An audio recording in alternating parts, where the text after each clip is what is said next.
Ce soir, ils ne viennent pas pour vendre du rêve. Ils viennent nous donner des armes. Des armes pour tenir face aux challenges dans la vie. Parce que 24 ans, ce n'est pas sûrement que du plaisir. Il y a aussi eu certainement des hauts et des bas.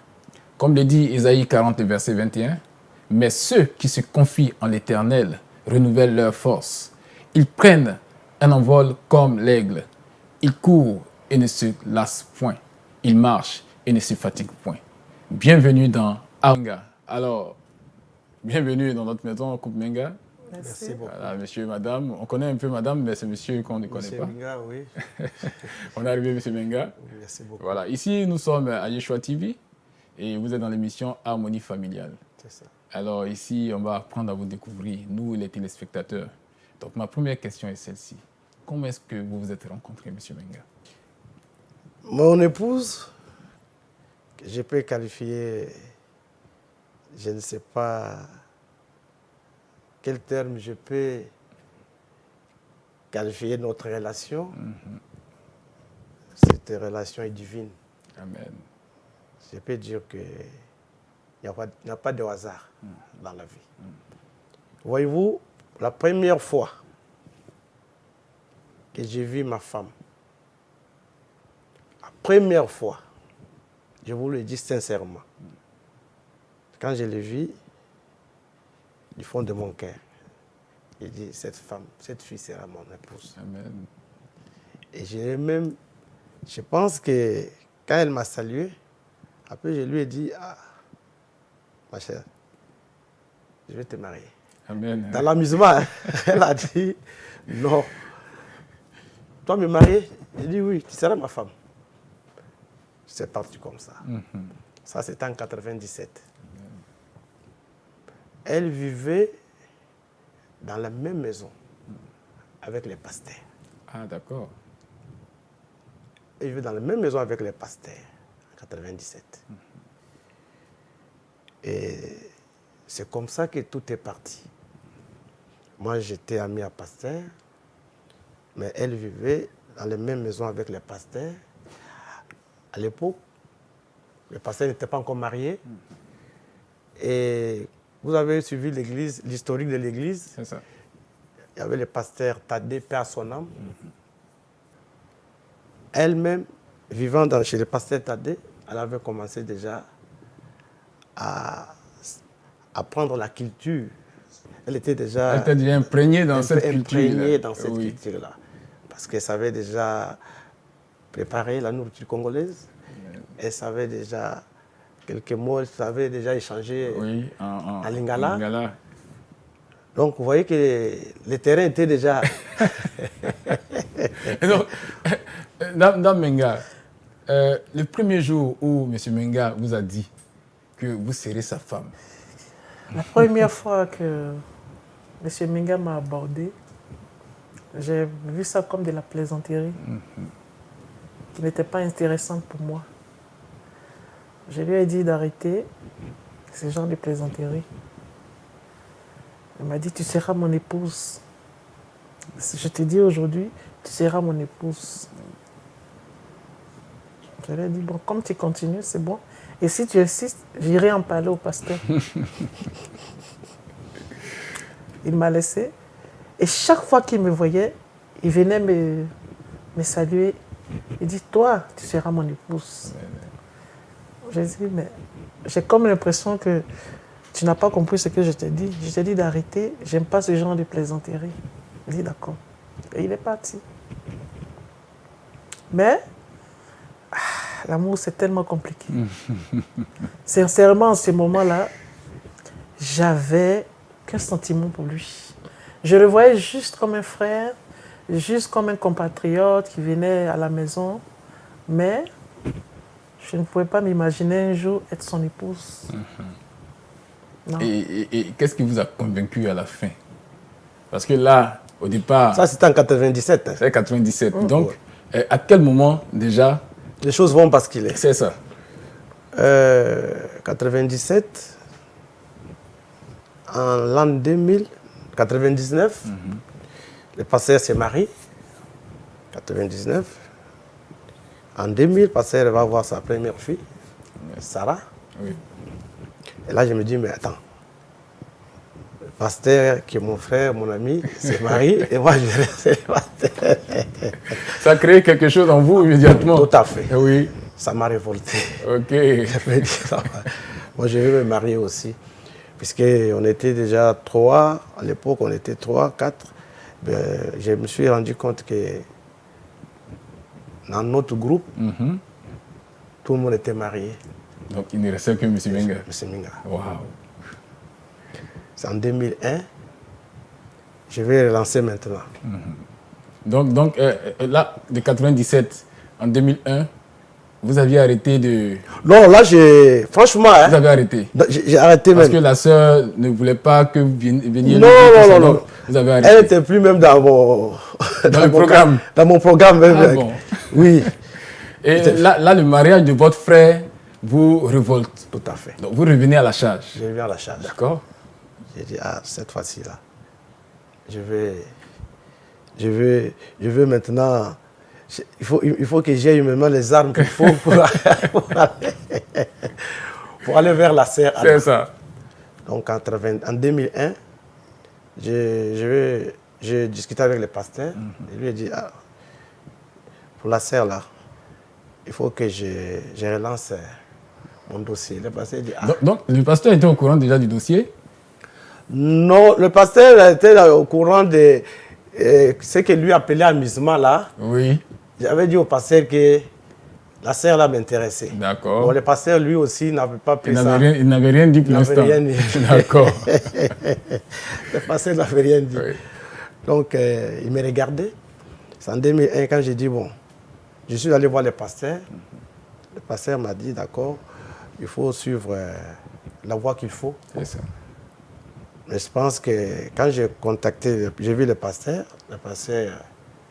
a adressé la parole à la sœur. Et le pasteur nous a dit, bon, il m'a dit, tu peux aller maintenant voir la sœur. Ah, d'accord. Bon, là, nous, on a besoin de rentrer dans les secrets, alors. Oui. Et donc, qu'est-ce que le pasteur vous a dit concrètement?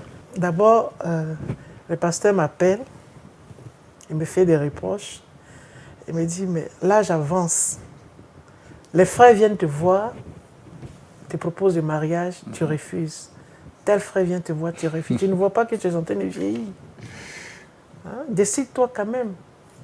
Il y a plusieurs frères qui viennent me voir, qui me disent que la sœur a dit, je vais réfléchir, je vais réfléchir. Essaye un peu de te décider. Parce que le frère est venu me voir, il veut vraiment faire du sérieux avec toi, il veut t'épouser. Alors que déjà dans le cœur, vous ressentiez quelque chose pour lui? À ce moment-là, non. À ce moment-là, non. En ce moment-là, non. Non. D'accord. Non. Sincèrement, non. J'ai dit au pasteur, j'ai compris. À chaque fois, je lui disais, j'ai compris. J'ai compris, j'ai compris. Le déclic s'est passé quand? Un 16 février. Wow. Pendant que j'étais avec... J'aime les femmes avec les dates. Oui. Oui, c'est de vraies historiennes. Elles ont les dates précises. Le 16, c'est ça? Un 16 février. Un 16 février, oui. J'étais avec une grande sœur aussi, qui était au courant du dossier. Et elle m'a fait asseoir un samedi. Ouais. Un samedi, à ma descente du travail, elle m'a fait asseoir. Elle dit, sœur, viens, je vais te parler sincèrement. Tu es ma sœur et je t'aime beaucoup. Mais marie-toi. J'aurais appris que le frère Alphonse veut t'épouser, mais tu es en train de tourner. Mais si tu n'es pas prête, moi je vais aller chercher une autre sœur dans l'assemblée pour lui proposer. Sinon, il va aller se marier dans le monde. C'est ça. Je ne sais pas ce qui s'est passé. Comme des écailles qui sont tombées de mes yeux. Et bizarrement, j'ai commencé à aimer le frère. Ah oui. Sur le champ. À partir de la conversation avec la sœur. Je dis, je ne sais pas comment expliquer ça. J'ai commencé à l'aimer. Et dans mon cœur, quelque chose a commencé à bouillir. J'ai dit que le dimanche arrive vite.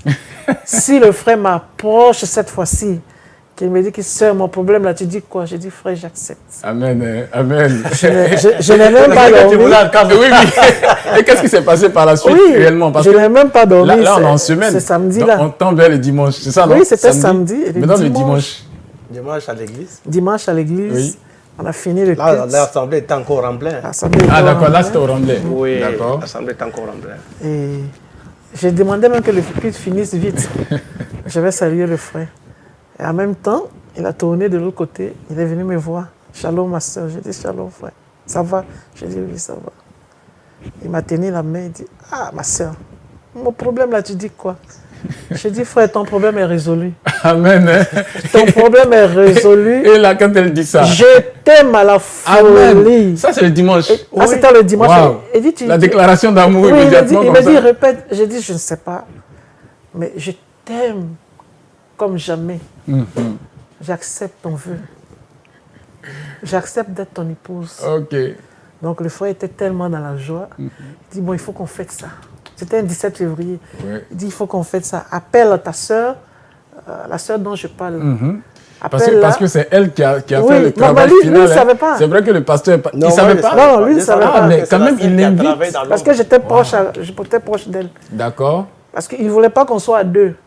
Puisqu'il n'y a rien entre nous. On ne peut pas aller dans un restaurant à deux. C'est ça. Donc il dit, appelle ta soeur et allons dans un restaurant fêter ça. J'ai demandé à la soeur, tu peux nous accompagner? Et j'ai accepté le vœu du frère. La soeur a dit, ah, c'est une bonne nouvelle. Elle était contente. Mais elle m'a dit, je préfère vous laisser à deux. Allez-y d'abord en parler. Et puis après, donc nous sommes partis dans un restaurant. Bon, je vais taire le nom du restaurant. Oui, il n'y a pas de problème. Ouais. Et c'est là-bas qu'on a pris un petit repas. On était tellement contents, lui et moi. En fait, j'ai découvert que l'amour était une belle chose. Oui. Je l'ai vu autrement. Oui. J'ai dit, mais qu'est-ce qui me retenait tout ce temps-là?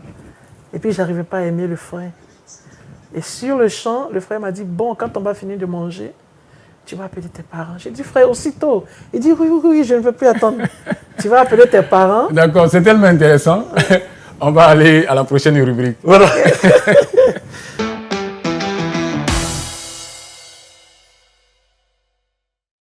Alors, le couple Menga, c'est une très belle histoire que nous venons d'entendre là. Mais dites-moi, après le mariage, vous êtes maintenant, vous avez commencé à vivre en couple, c'est ça, immédiatement. Ouais. Et est-ce que les choses ont été faciles? Parce que voilà, Dame Anna qui n'était pas prête pour entrer dans le mariage, M. Menga qui réussit à la convaincre. Après le mariage, qu'est-ce que vous avez fait? Vous avez immédiatement aménagé dans une maison ou bien elle est restée encore en famille, M. Menga? Dites-nous. Oui. Après le mariage, il faut d'abord signifier que ce mariage a été honoré de tous. Amen. Parce que quand elle m'a donné son oui, nous sommes déplacés pour aller au village, pour aller la doter. Amen.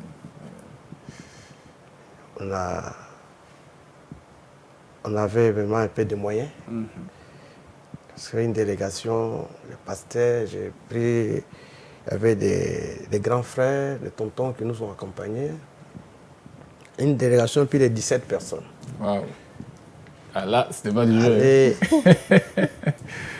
doté au village, revenir chez Abidjan, aller à la mairie. On a fait le mariage à la mairie, les jours de la semaine, et puis les samedis, on a célébré le mariage, la bénédiction. Amen. Mais vous rentrez dans le couple. Est-ce que vous étiez préparé à des difficultés? Parce que quand les difficultés ont commencé à arriver, comment vous avez perçu le mariage? Je vais répondre. Je vais répondre. Et puis elle va répondre aussi. D'accord, donc on y va. Le pasteur est comme un prophète. Quand on s'est marié, effectivement, j'avais des moyens. Et le pasteur disait à ma femme, dis-toi que quand tu es dans le mariage, les souffrances commencent. Wow. C'est une nouvelle vie qui commence. Et le mariage peut bouleverser ta vie. Ma femme ne comprenait pas. Bon, les paroles du pasteur avaient déjà préparé ma femme de manière quand même... à un certain niveau, elle s'était déjà préparée. Oui, dit que bon, ça peut être en bien. Ou comme aussi en mal. Voilà. Oui. Nous sommes mariés. En 2003, j'étais au Remblai. En 2003, nous avons eu notre premier fils, que vous connaissez, Manassé. Quand mon premier fils est né, les difficultés ont commencé. Voyez-vous, quand les difficultés ont commencé, il y a les mauvaises langues. Il y en a qui pouvaient aussi venir de mon côté. Mais et toi, tu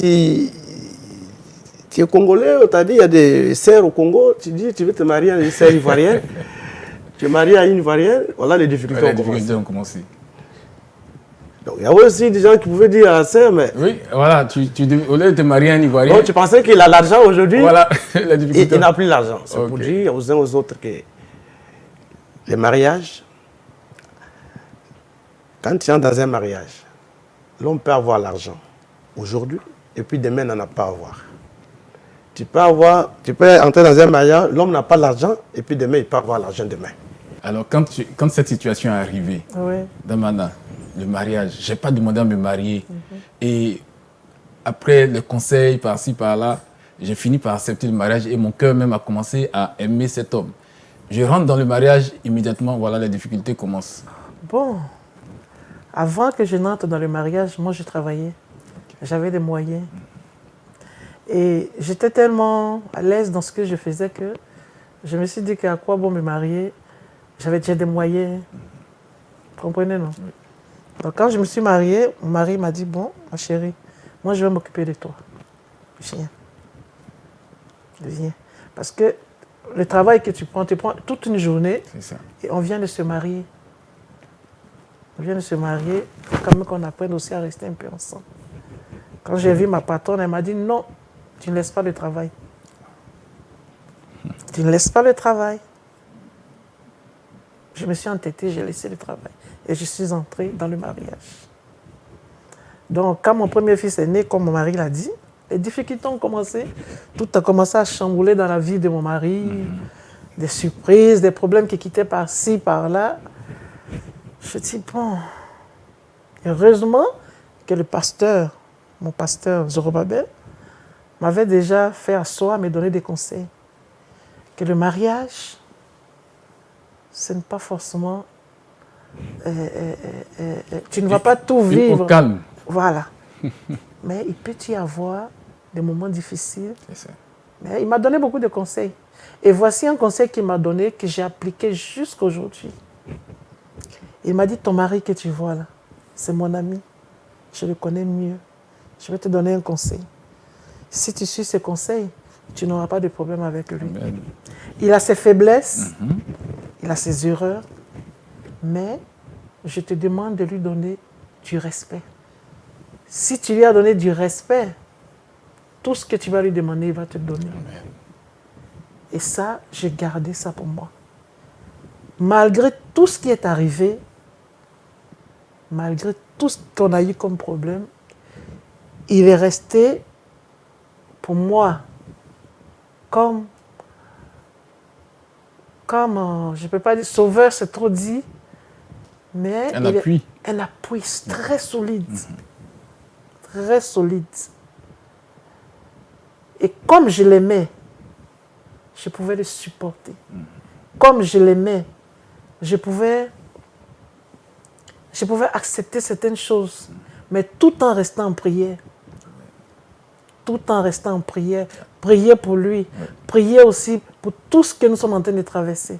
Et là, moi, je vais rebondir dessus pour savoir un peu votre foi.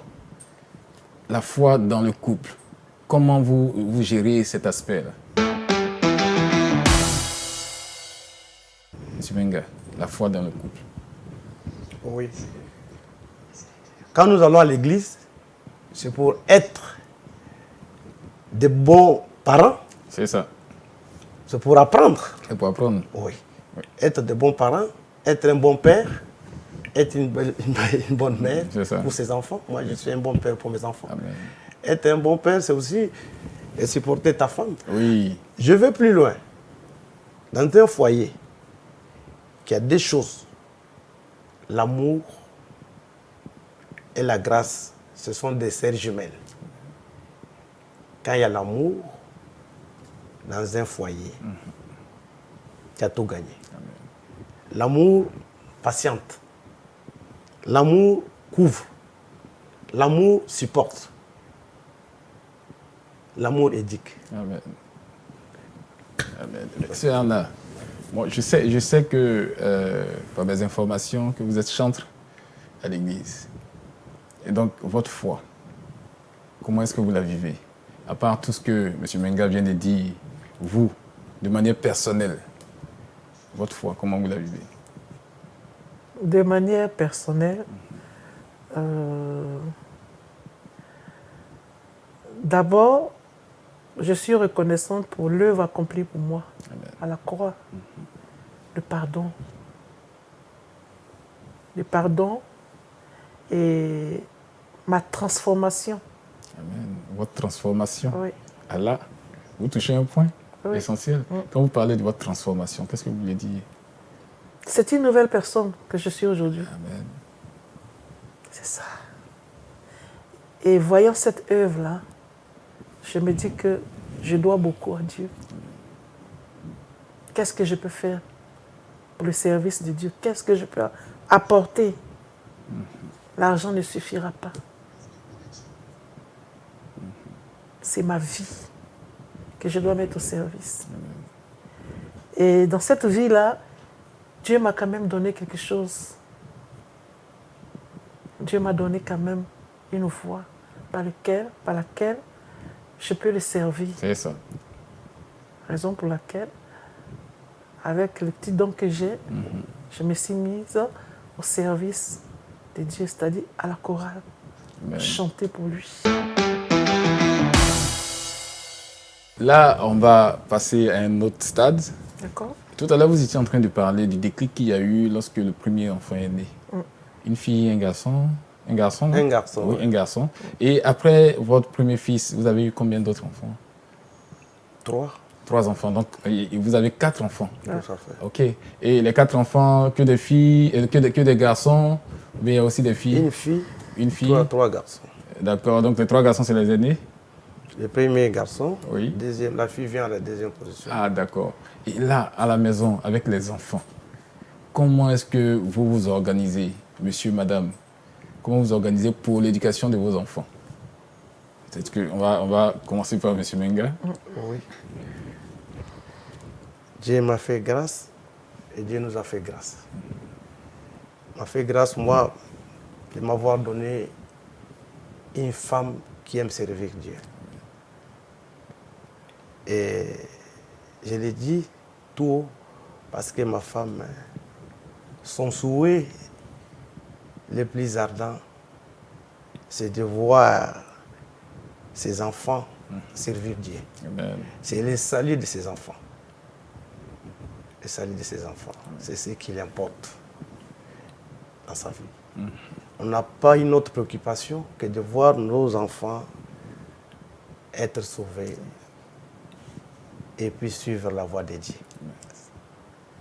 Ça, je demande toujours à Dieu, si demain que je ne suis pas là, le seul héritage que je peux léguer à mes enfants, c'est cette parole de Dieu. Et cette parole de Dieu qui peut garder, cette parole de Dieu qui peut bénir. Parce que moi, je ne peux pas donner la richesse. Je peux dire que j'ai l'argent, je peux laisser à mes enfants. Ça ne suffit pas. C'est ça. Mais la parole sur laquelle nous nous reposons, cette parole est tout. C'est ça. Non seulement pour moi, et pour eux aussi. C'est pour cela que nous insistons beaucoup.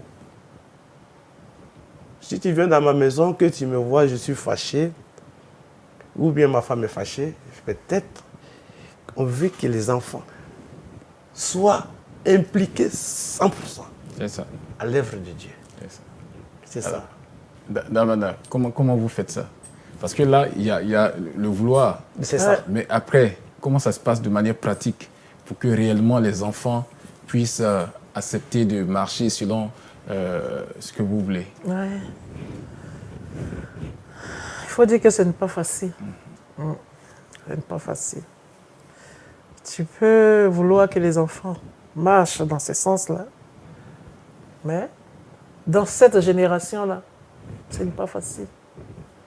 L'enfant peut emprunter un autre chemin. Mais moi, je reste toujours à genoux pour mes enfants. Je reste toujours à genoux. Je prie toujours pour eux, pour que leur cœur soit toujours tourné vers Dieu. Moi, je regarde chaque enfant. Je regarde la réaction de chaque enfant. Quand il est l'heure pour aller à l'église, est-ce que je dois te forcer pour partir? Est-ce que je dois te poursuivre pour te dire, vis la parole? Non, je leur présente toujours la parole de Dieu. Je ne me lâche pas. Hein. Je leur présente toujours. Voici ce que dit la parole. Voici moi mon parcours. Parce que je n'ai pas eu un parcours facile. Voici moi mon parcours. J'étais très jeune quand je servais le Seigneur. J'étais encore élève. Je n'avais pas de moyens. Mais je pouvais parcourir combien de kilomètres pour avoir juste 500 francs pour payer le transport pour aller à l'église. Mais dites-moi, avec les enfants, au-delà même de la foi, est-ce que vous échangez beaucoup avec eux concernant tout ce qui concerne la vie? Est-ce que vous parlez avec vos enfants? Tout à fait. Oui. On le fait. Et ça se passe comment? C'est des petites rencontres que vous organisez pour échanger? Ou bien c'est par moment on appelle une des filles pour parler de manière personnelle? Comment ça se fait? Oui, je le fais aussi personnellement avec les enfants. Mais moi, les moments favorables, c'est quand je suis dans les véhicules avec eux. Okay. Quand nous prenons le chemin de l'église, tous les enfants sont dans la voiture. Comme c'est une 7 places, tout le monde est à l'intérieur. Et chose bizarre, tous les conseils que je leur donne pendant le parcours, quand on arrive à l'église, c'est de ça que le pasteur parle. Et 2 de mes enfants m'ont demandé, maman, est-ce que souvent tu t'entends avec le pasteur? Vous préparez le message avec le pasteur oui. avant de venir. Et pendant la prédication, quand l'enfant voit par exemple que le pasteur est en train de parler de ça, l'autre me jette coup d'œil. Il me fait comme ça. Moi aussi, je le regarde, je fais comme ça. Tu entends? Donc c'est comme ça que je les encadre. Je les encadre pour leur avenir. En tout cas, c'est bien de pouvoir parler avec les enfants parce que vous savez, les enfants, ils ont beaucoup de choses à dire. Hein. Ouais. Et donc, lorsque les parents n'ouvrent pas cette brèche-là, ils restent dans leur coin et puis après, on constate c'est ça, les dégâts. Ça aussi. On constate les dégâts. Donc, c'est toujours bon de parler avec les enfants. Ça aussi. Moi, je vous encourage vraiment à continuer de le faire. Mais vous-même, entre vous, les couples, Menga, votre communication. Est-ce que monsieur et madame communiquent assez lorsqu'il y a des moments difficiles que vous traversez? Comment est-ce que vous les surmontez par la communication? Est-ce que c'est par la communication que vous le faites? Si oui, comment est-ce que vous le faites? Oui, nous le faisons. Chacun a sa manière de procéder. Franchement, je ne peux pas garder une dent contre mon épouse depuis le matin jusqu'au soir. Même si la femme, tu sens qu'elle est fâchée, moi en tant que l'homme, je dis, hé, passe là. Donc on essaye un peu de surmonter, de faire en sorte que le soir, le sommeil, on ne puisse pas dormir avec cette dent-là sans régler. S'il y a vraiment des choses à régler, on les fait avant d'aller dormir. Comme le Seigneur le dit, hein, voilà. Que le soleil ne se couche pas sur votre colère. C'est ça. Mais est-ce que ça a été toujours ainsi? Parce que là, c'est vraiment parfait. Hein. Oui. Est-ce qu'il y a eu des situations où madame ou bien monsieur a eu du mal à pardonner? Ça, on ne peut pas le nier. Hein. On ne peut pas le nier parce que oui. Souvent on pense qu'on a fait 10 ans, 15 ans. Non, ce n'est pas l'amusement. Oui. Il y a des moments difficiles. Mais comme je l'ai dit, l'amour, quand il y a l'amour, souvent même quelqu'un a fauté, mais tu n'arrives pas comment tu as pardonné, comment tu as surmonté cette colère-là. Ça arrive. Oui. Souvent, je regarde les autres couples, souvent disent non, ma femme, ce qu'elle a fait, je ne peux pas pardonner. C'est que toi-même, tu n'as jamais été pardonné. C'est ça. C'est ça. Parce qu'un homme, dois pardonner. Je dois surmonter. Et dans le couple Menga, oui. Qui, parmi vous deux, pardonne le plus rapidement possible? C'est elle ou c'est monsieur? Oh, je vais dire, nous deux. Hein? À vous deux? Nous deux, nous pardonnons. Parce que ma femme a tendance, souvent, quand je sais que je suis fâché, oui. Elle va venir me taquiner. C'est ça. Moi aussi, quand je sais qu'elle est fâchée, je viens pour la taquiner. Amen. En tout cas, c'est une très bonne chose. Ouais, ouais. Oui. Après tout ce qu'on a dit, on a vraiment fait le tour. Je veux savoir, monsieur Menga, quelle est votre vision pour l'avenir? À chaque jour suffit sa peine. Amen. Un homme ne peut pas avoir un projet. Dans 5 ans, c'est normal de faire le projet. C'est ça. Comme la parole de Dieu le dit, l'homme médite sa voie. C'est l'Éternel qui accomplit les destins. C'est ça. Donc, notre projet, le plus grand projet, c'est moi et mon épouse et les enfants d'aller en enlèvement. Amen. C'est ça notre plus grand projet. Amen, amen. C'est ça. Si on peut aller à l'enlèvement, c'est l'essentiel. Amen. Oui. Puisque tout passe.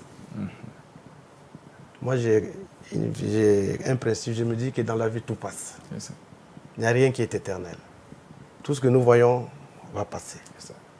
La vie passe, l'argent passe, la beauté passe. C'est ça. Donc, il faut chercher les choses d'en haut. Alors, Damana, j'aime bien vous appeler Damana, même si c'est Madame Menga. Qu'est-ce que vous pouvez donner comme conseil aux jeunes couples? Parce que c'est quand même 24 ans, mais on compte aussi les années avant ces 24 ans, donc on est pratiquement dans 30 ans, c'est ça, M. Menga? Tout à fait. Voilà, donc quel conseil vous pouvez donner aux jeunes couples? Merci. Le conseil que je peux donner, c'est que l'amour enferme beaucoup de choses. L'amour enferme beaucoup de choses. Pour vivre l'harmonie dans un couple, il faut d'abord apprendre à connaître son partenaire. Si tu connais mieux celui qui est devant toi, tu sauras le comprendre. Qui est en face de moi? Le monsieur qui m'a épousé, qui est-il en réalité? Et même s'il a des agissements qui ne vont pas à l'encontre de la parole de Dieu, pose-toi la question, mais pourquoi est-ce qu'il agit comme ça? Pourquoi il a posé cet acte? Il ne faut jamais voir l'acte que la personne pose. Regarde toujours quel esprit qui le pousse à faire ça. C'est ça. Qu'est-ce qui le pousse à poser cet acte? Soit s'il te maltraite, soit s'il te ridiculise, soit s'il mène une vie de désordre, pose-toi la question, qu'est-ce qui l'amène à mener cette vie? Et tu sauras comment le supporter tout en fléchissant les genoux. Amen. Pour sa vie. Surtout si tu l'aimes. Une femme qui se sent aimée, elle verra tout ce que son mari lui demande, qui valorise la parole de Dieu. Quand je dis tout ce que son mari lui demande, si son mari lui demande de porter des tenues que la Bible a défendues, elle ne peut pas le porter. C'est ça. Elle ne peut pas le porter parce que ça ne valorise pas la parole de Dieu. Si son mari lui demande de faire quelque chose qui va à l'encontre de la parole de Dieu, non, chérie, là, moi, je ne marche pas là. Je t'aime bien, mais là, moi, je ne marche pas là. C'est en cela que tu vas aider ton mari à revenir à la raison, c'est-à-dire à aimer aussi vivre la parole de Dieu. C'est ça, aimer l'homme. Je parle de deux côtés. Madame. Tout à fait. Madame. Si monsieur est faible, la femme va l'aider à monter. Si l'homme est faible, l'homme va aider la femme aussi à monter. Vous comprenez, non? Et surtout la patience. Mm-hmm. . 。 . 。 . . . . . . . . . . . . . . . . . . . . . . . . . . 。 . . . . . . . . . . . . . . . . . . . . . . . Soyons patients et prions et regardons comment Dieu va agir. Quand je donne certains conseils comme ça à des couples, ils me disent, mais toi, tout le temps, il faut prier, il faut prier. Mais c'est l'âme la plus forte. Amen. La prière, c'est l'âme la plus forte qu'un couple peut avoir pour avancer. Tout viendra dans le couple. Soit vous avez un problème de fertilité, soit c'est le mari ou la femme qui débauche, soit c'est l'argent que vous n'avez pas. Et quand toutes ces choses arrivent, il faut savoir les affronter avec les genoux. Avec les genoux. Alors, M. Menga, est-ce que vous avez un petit secret que vous voulez donner, surtout aux jeunes couples, mais aux hommes surtout? Comment on fait pour tenir 24 ans comme ça? Le secret, c'est l'amour. C'est l'amour. Parce qu'il y en a qui entrent dans les mariages sans véritablement l'amour. C'est ça. Il y en a qui entrent par le plaisir, comme je l'ai dit, pour le plaisir charnel, parce qu'ils voient la femme est belle.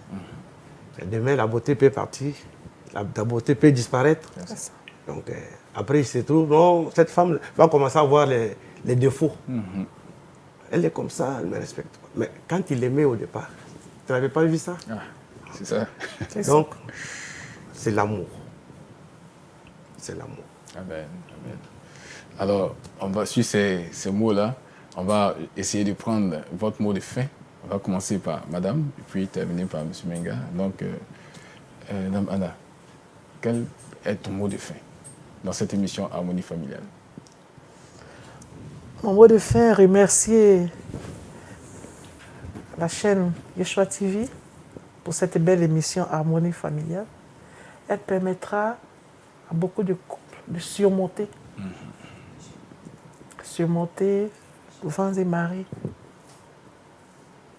Et cette émission, c'est pour glorifier surtout le nom de notre Seigneur, Yeshua, Jésus-Christ.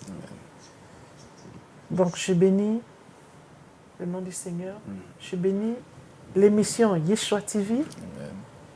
Et que la parole de Dieu soit notre force et notre bouclier. Amen. Alors, M. Menga, votre mot de fin? Merci beaucoup. Ce n'est pas la première fois, ça ne sera pas aussi la dernière fois. Amen. On viendra toujours pour donner notre petite contribution. Amen. Pour aider. Et nous, la vie, c'est une école. On apprend. On apprend toujours. Ce n'est pas parce que nous avons vécu 24 ans qu'on n'a pas besoin d'apprendre aussi. C'est ça. On aura toujours besoin d'apprendre. Comme si nous venons aussi pour donner aussi partager notre petite expérience que nous avons. Comme ça, les autres aussi peuvent aussi nous emboîter les pas. Ils disent que je vais faire comme ça. Comme Paul disait, soyez mes imitateurs, comme moi je le suis. Il y a des jeunes couples qui peuvent dire, je vais faire comme Papa Alphonse, comme Maman Anna. Moi aussi, à mon tour, je dis, je veux faire comme le vieux qui a fait 50 ans. C'est comme ça que nous sommes. Donc, en bref, le mariage, c'est un sujet complexe. C'est un sujet très complexe. C'est la base même de notre société. Quand le mariage est mal fait, il y a des conséquences. Et ce que nous vivons aujourd'hui, c'est parce qu'il y a beaucoup de mariages qui sont partis sur de mauvaises bases. Et nous payons les prix. Voilà. En tout cas, nous avons été, nous aussi, ici à Yeshua TV et dans l'émission Harmonie familiale, très heureux d'être avec vous. Nous avons passé une heure formidable avec beaucoup de conseils. On a, nous aussi, vraiment appris. On veut aussi aller à 24 ans et à 50 ans comme... Par la grâce de Dieu. Voilà, par la grâce de Dieu, comme vous l'avez dit, le socle de l'amour, le socle du foyer solide, c'est l'amour, c'est Dieu, la parole de Dieu. Amen. Voilà. En tout cas, merci beaucoup à vous. Et nous allons vous laisser aujourd'hui, mais je dis aux téléspectateurs que Harmonie familiale ne finit pas aujourd'hui. Nous nous retrouvons la prochaine fois avec un autre couple pour encore vivre des moments intenses et des moments d'apprentissage. Merci chez vous et à la prochaine.